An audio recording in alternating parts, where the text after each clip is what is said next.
नमस्कार। जय श्री कृष्णा। श्री गणेशाय नमः। ओम नमो भगवते वासुदेवाय। ओम नमो भगवते वासुदेवाय। ओम मुकुंदाय नमः। ओम गोविंदाय नमः। ओम माधवाय नमः। श्री राधा दिव्यै नमः। महर्षि व्यास की जय हो। माँ भगवती सरस्वती की जय हो। श्रीमद् भागवत महापुराण कथा में द्वितीय स्कंध से आज मैं आपको अथ पंचमो अध्याय का हिंदी में अर्थ सुनाऊंगी। सृष्टि की रचना कैसे हुई है इसमें बताया गया है। शुरू में इस अध्याय में यह बताया गया है कौन कौन से तत्व कहाँ कहाँ से उत्पन्न हुआ और उन तत्वों को भगवान की कृपा से जब वे संसर्ग में आए तो अंड ब्रह्मांड कैसे बने और ब्रह्मांड का अंड कहाँ था और निर्जीव पड़ा था वह कैसे सजीव हुआ, फिर उसमें से क्या निकला और उस निकले हुए चीज में यह संपूर्ण विश्व कैसे समाया, यह सब जानिए। शुरू से आखिरी तक सारे विषय का वर्णन मैं आपको बताई हूँ कि इतना सारा विषय इस अध्याय में है शुरू से आखिरी तक। और आइए सुनिए। पिछले अध्याय में आपने सुना ही था कि शुकदेव जी परीक्षित जी से कहते हैं कि मैं तुम्हें वही बता रहा हूँ जो ब्रह्मा जी नारद जी से कहे। तब यहाँ नारद जी का संबोधन शुरू होगा। नारद जी ने पूछा ब्रह्मा जी से, पिताजी आप केवल मेरे ही नहीं हैं, सबके पिता हैं, समस्त देवताओं से श्रेष्ठ एवं सृष्टि करता है और आपको मेरा प्रणाम है। आप मुझे वह ज्ञान दीजिए जिससे आत्म तत्व का साक्षात्कार हो जाता है। पिताजी इस संसार का क्या लक्षण है, इसका आधार क्या है, इसका निर्माण किसने किया, इसका प्रलय किसमें होता है, यह किसके अधीन है और वास्तव में यह क्या है, आप इस तत्व को बतलाइए। आप तो यह सब कुछ जानते हैं क्योंकि जो कुछ हुआ है, हो रहा है या होगा उसके स्वामी आप ही हैं। आप तो ऐसे जानते हैं जैसे हाथ पर आंवला रख लो और वो दिखता हो, वैसे सब कुछ आपको दिखता है। यही बात शुरुआत हुई थी श्रीमद् वाल्मीकि रामायण की रचना में। वाल्मीकि जी के लिए भी यही शब्द प्रयोग किया गया था। आप सुनिएगा, मुझे याद है। कहते हैं नारद जी, पिताजी आपको यह ज्ञान कहाँ से मिला, आप किसके आधार पर ठहरे हुए हैं, आपका स्वामी कौन है और आपका स्वरूप क्या है। आप अकेले ही अपनी माया से पंचभूतों के द्वारा प्राणियों की सृष्टि कर लेते हैं। कितना अद्भुत है। जैसे मकड़ी अनायास ही अपने मुंह से जाल निकालकर उसमें खेलने लगती है, वैसे ही आप अपनी शक्ति के आश्रय से जीवों को अपने में ही उत्पन्न करते हैं और फिर आप में कोई विकार नहीं होता उत्पन्न करने का। जगत में नाम रूप और गुण से जो कुछ जाना जाता है उसमें मैं ऐसी कोई सत असत उत्तम मध्यम या अधम वस्तु नहीं देखता जो आपके सिवा और किसी से उत्पन्न हुई हो। इस प्रकार सबके ईश्वर होकर भी आपने एकाग्र चित्त से घोर तपस्या की। इस बात से मुझे मोह के साथ साथ बहुत बड़ी शंका हो रही है कि जब आप ही बड़े हैं तो क्यों तपस्या किए। यदि तपस्या किए तो आपसे अलग कौन है, किसके लिए तपस्या किए। पिताजी आप सर्वज्ञ और सर्वेश्वर हैं। जो कुछ मैं पूछ रहा हूँ वह सब आप कृपा करके मुझे इस प्रकार समझाइए कि जिससे मैं आपके उपदेश को ठीक ठीक समझ सकूं। ब्रह्मा जी ने कहा, बेटा नारद, तुमने जीवों के प्रति करुणा के भाव से भरकर यह बहुत ही सुंदर प्रश्न किया है, क्योंकि इससे भगवान के गुणों का वर्णन करने की प्रेरणा मुझे प्राप्त हुई है। तुमने मेरे विषय में जो कुछ कहा है, तुम्हारा वह कथन भी असत्य नहीं है, क्योंकि जब तक मुझसे परे का तत्व जो स्वयं भगवान ही है जान नहीं लिया जाता तब तक मेरा ऐसा ही प्रभाव प्रतीत होता है। कहने का तात्पर्य जब तक जान नहीं लेंगे तब तक लगेगा मैं ही हूँ, लेकिन जब आप हमसे परे किसी तत्व यानी ईश्वर को जान लेंगे तब सब जान लेंगे। कहते हैं जैसे सूर्य, अग्नि, चंद्रमा, ग्रह, नक्षत्र और तारे उन्हीं के प्रकाश से प्रकाशित होकर जगत में प्रकाश फैलाते हैं। किसके प्रकाश से? ईश्वर के। वैसे ही मैं भी उन्हीं के स्वयं प्रकाश भगवान के चिन्मय प्रकाश से ही प्रकाशित होकर संसार को प्रकाशित कर रहा हूँ। उन भगवान वासुदेव की मैं वंदना करता हूँ और ध्यान भी उन्हीं का ध्यान करता हूँ, जिनकी दुर्जय माया से मोहित होकर लोग मुझे ही सद्गुरु कहते हैं। उन्हीं की माया से, यह माया तो उनकी आंखों के सामने, कृष्ण के आंखों के सामने ठहरती ही नहीं है, झेप कर दूर से ही भाग जाती है, परंतु संसार के अज्ञानी जन उसी से मोहित होकर यह मैं हूँ, यह मेरा है, इस प्रकार बकते रहते हैं। भगवत स्वरूप नारद, द्रव्य, कर्म। अब ध्यान से सुनिए आप लोग, तब समझ में आएगा, क्योंकि कई बार समझाऊंगी तो यह वीडियो बहुत बड़ा हो जाएगा, तो एक ही बार मैं समझाऊंगी, इसलिए आप लोग पूरा ध्यान से समझिए। द्रव्य, कर्म, काल, स्वभाव और जीव वास्तव में भगवान से भिन्न दूसरी कोई भी वस्तु नहीं है। वेद नारायण के परायण है, यानी उन्हीं के अधीन है। देवता भी नारायण के ही अंगों में कल्पित हुए हैं और समस्त यज्ञ भी नारायण की प्रसन्नता के लिए ही हैं, तथा जिनसे जिन लोकों की प्राप्ति होती है वह भी नारायण में ही कल्पित है। देवताओं के लिए जो लोक है, इस प्रकार के योग भी नारायण की प्राप्ति के ही हेतु है। सारी तपस्या नारायण की ओर ही जाने वाली है, ले जाने वाली है। ज्ञान के द्वारा भी ही नारायण जाने जाते हैं और समस्त साध्य और साधनों के द्वारा भी भगवान नारायण ही जाने जाते और उन्हीं में ही है वह। वे दृष्टा होने पर भी ईश्वर है, स्वामी है, निर्विकार होने पर भी सर्वस्वरूप है। उन्होंने ही मुझे बनाया है और उनकी दृष्टि से ही प्रेरित होकर मैं उनकी इच्छा अनुसार सृष्टि की रचना करता हूँ। भगवान माया के गुणों से रहित एवं अनंत है। सृष्टि, स्थिति और प्रलय के लिए रजोगुण, सत्वगुण और तमोगुण, ये तीन गुण माया के द्वारा उनमें स्वीकार किया गया है, यानी माया में है और माया उनके अधीन है, इसलिए स्वीकार किया गया है।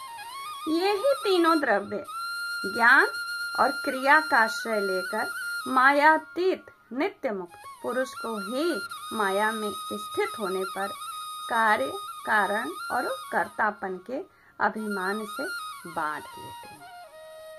ये तीनों गुण कहते हैं नारद, इंद्रियातीत भगवान गुणों के इन तीन आवरणों से अपने स्वरूप को भली भांत ढक लेते हैं, इसीलिए लोग उनको नहीं जान पाते। सारे संसार के और मेरे भी एकमात्र ईश्वर वासुदेव ही स्वामी है। मायापति भगवान ने एक से बहुत होने की इच्छा होने पर अपनी माया से अपने स्वरूप में स्वयं प्राप्त काल, कर्म और स्वभाव को स्वीकार कर लिया। जब उन्हें एक से बहुत होने की इच्छा हुई तो माया से ही उन सारे रूपों को उन्होंने स्वीकार कर लिया। फिर आगे क्या किया? उन्होंने क्या किया? भगवान की शक्ति से ही काल के तीनों गुणों में शोभ उत्पन्न कर दिया। स्वभाव से उन्हें रूपांतरित कर दिया, यानी रूप में कर दिया। कर्म में महत तत्व को जन्म दिया। रजोगुण सतोगुण की वृद्धि होने पर महत तत्व का जो विकार हुआ उससे ज्ञान किससे हुआ? रजोगुण और सतोगुण की वृद्धि होने पर महत तत्व का जो विकार हुआ उससे ज्ञान। क्रिया और द्रव्य रूप तमः प्रधान विकार हुआ, तमोगुण बोलते हैं ना, वह अहंकार कहलाया और विकार को प्राप्त होकर तीन प्रकार का हो गया। उसके भेद हैं वैकारिक, तेजस और तामस। नारद जी वे क्रमशः ज्ञान शक्ति, क्रिया शक्ति और द्रव्य शक्ति प्रधान है। वैकारिक, तेजस और तामस इनका नाम दिया है। जब पंच महाभूतों के कारण रूप तामस अहंकार में विकार हुआ तब उससे आकाश की उत्पत्ति हुई। ध्यान रखिए, तामस अहंकार में विकार हुआ तब वो आकाश की उत्पत्ति हुई। आकाश के तन मात्रा और गुण शब्द है, तन मात्रा और गुण शब्द है। उस शब्द के द्वारा ही दृष्टा और दृश्य का बोध होता है। ठीक है। जब आकाश में विकार हुआ तब उसे वायु की उत्पत्ति हुई। उसका गुण स्पर्श और अपने कारण का गुण यानी आकाश का गुण आ जाने से यह शब्द वाला भी हो गया। यानी वायु में स्पर्श और शब्द दोनों, आप आवाज भी सुनते हैं और स्पर्श भी महसूस करते हैं ना। इंद्रियों में स्फूर्ति और शरीर में जीवन शक्ति, ओज और बल इसी के रूप में हुआ वायु के विकार से। काल कर्म और स्वभाव से वायु में भी विकार हो गया और उससे तेज की उत्पत्ति हुई। इसका प्रधान गुण रूप है और साथ ही इसके कारण आकाश और वायु के गुण शब्द एवं स्पर्श भी इसमें आ गया। तेज के विकार से जल की उत्पत्ति हुई। इसका गुण रस है और कारण तत्वों के भी यानी तेज के, आकाश के और वायु के गुण भी इसमें आ गए। क्या क्या हुआ? गुण शब्द, स्पर्श और रूप भी इसमें आ गए। और जल के विकार से पृथ्वी की उत्पत्ति हुई, तो इसका गुण है गंध।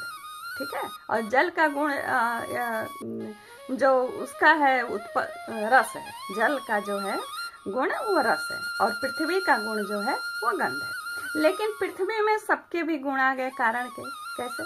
कारण के गुण कार्य में आते हैं। इस न्याय के से शब्द, स्पर्श, रूप और रस यानी शब्द किसके? आकाश के, स्पर्श वायु के, रूप तेजस के और रस जो है जल के और इसके खुद के गंध, ये चारों गुण इसमें विद्यमान हो गए। वैकारिक अहंकार से मन की, वैकारिक जो अहंकार पहले बताया ना 3 था, वैकारिक, द्रव्य ऐसे करके था ना। वैकारिक अहंकार से मन की और इंद्रियों की 10 अधिष्ठाता देवताओं की भी उत्पत्ति हुई और उनके नाम हैं दिशा, वायु, सूर्य देवताओं के, वरुण, अश्वनी कुमार, अग्नि, इंद्र, विष्णु, मित्र और प्रजापति। और तेजस अहंकार के विकार से श्रोत्र, त्वचा, नेत्र, जिह्वा और घ्राण ये 5 ज्ञानेंद्रिया एवं वाक, हस्त, पाद, गुदा और जननेंद्रिया ये 5 कर्मेंद्रियां उत्पन्न हुई। साथ ही ज्ञान शक्ति रूप बुद्धि और क्रिया शक्ति रूप प्राण, ध्यान दीजिए, ज्ञान शक्ति रूप बुद्धि है और क्रिया शक्ति रूप प्राण भी तेजस अहंकार से ही उत्पन्न हुआ।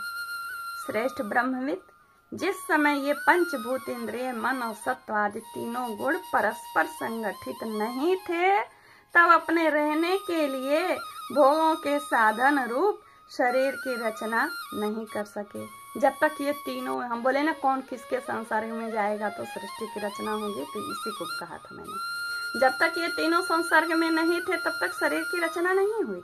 जब भगवान ने इन्हें अपने शक्ति से प्रेरित किया तब वे तत्व परस्पर एक दूसरे के साथ मिल गए और उन्होंने आपस में कार्य कारण भाव स्वीकार करके व्यष्टि समष्टि रूप पिंड और ब्रह्मांड दोनों की रचना की।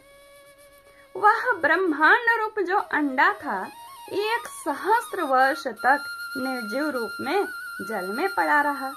फिर काल, कर्म और स्वभाव को स्वीकार करने वाले भगवान ने उसे जीवित कर दिया। उस अंडे को फोड़कर उसमें वही विराट पुरुष निकला जिसकी जंघा, चरण, भुजाएं, नेत्र, मुख और सिर सहस्त्रों की संख्या में है। विद्वान पुरुष उपासना के लिए उसी के अंगों में समस्त लोकों और उन लोकों में रहने वाली वस्तुओं की कल्पना करी। उसकी कमर से और नीचे के अंगों में 7 पाताल की है। उसके पेड़ों के ऊपर अंगों में 7 स्वर्ग की कल्पना की जाती है। ब्राह्मण इस विराट पुरुष का मुख है, भुजाएं क्षत्रिय हैं, जांघों से वैश्य और पैरों से शूद्र उत्पन्न हुए। पैरों से लेकर कटी पर्यंत 7 पाताल तथा भूलोक की कल्पना की गई है। नाभि में भुवर लोक की, हृदय में स्वर्ग लोक की, स्वर्ग नहीं है, स्वर लोक की और परमात्मा के वक्षस्थल में महर लोक की कल्पना की गई है। उसके गले में जनलोक, दोनों स्तनों में तपोलोक और मस्तक में ब्रह्मा का नित्य निवास स्थान सत्यलोक है। जब विराट पुरुष की कमर में अतल, जांघों में वितल, घुटनों में पवित्र सुतल लोक और जंघाओं में तलातल की कल्पना की गई तो एड़ी के ऊपर की गांठों में महातल, पंजे और एड़ियों में रसातल और तलुओं में पाताल समझना चाहिए। इस प्रकार विराट पुरुष सर्वलोकमय है, उन्हीं में सब कुछ। विराट भगवान के अंगों में इस प्रकार भी लोगों की कल्पना की जाती है कि उनके चरणों में पृथ्वी है, नाभि में भुवरलोक और सिर में स्वरलोक है। यह अध्याय यहीं पूर्ण होता है। श्रीमद् भागवते महापुराणे पारमहंस्याम संहितायां द्वितीय स्कंदे। ओम तत्सत।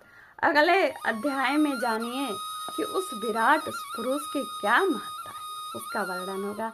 शुरू से आखिरी तक सुनिए। और जो मुझे ज्ञान है स्वयं का ज्ञान नहीं है, खुद भगवान के शरण में जाती हूँ, वो जो कुछ समझा दें। और अपने देश के दिव्य महान संतों को सुनिए तो जरूर कुछ न कुछ समझ में आता है। धन्यवाद, नमस्कार।